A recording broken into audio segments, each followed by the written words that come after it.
আমের যত রকম আচারই বানাই না কেন, আমার কাছে মনে হয় এই আচারটা সবচাইতে সেরা। কারণ এটা বানাতে কষ্ট কম আর সেই সাথে খেতে টেস্ট বেশি। কিছু কাঁচা আম নিয়ে খোসা ছাড়িয়ে এরকম গোল করে স্লাইস করে নিয়েছি। এখন একটা প্যানে নিয়ে 1 কাপ চিনি আর সাথে 1/3 কাপ সিরকা দিয়েছি। সিরকাটা দিয়ে কিছুক্ষণ রেস্টে দিতে হবে, তাহলে আচার বানানোর সময় আমের স্লাইসগুলো গলে যাবে না। এখন চুলাতে বসিয়ে দিলাম আর 1/4 চা চামচ করে মরিচের গুঁড়া আর হলুদের গুঁড়া দিয়েছি। অল্প আঁচে কুক করলে দেখা যাবে যে পানিটা ছাড়তে শুরু করেছে আর আমের এই স্লাইসগুলো শক্ত হয়ে গেছে। এখন উপরে 5 ফোড়নের গুঁড়ো দিয়ে দিলাম।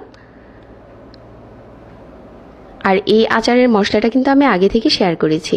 কিছুটা বিট লবণ ছড়িয়ে দিয়েছি।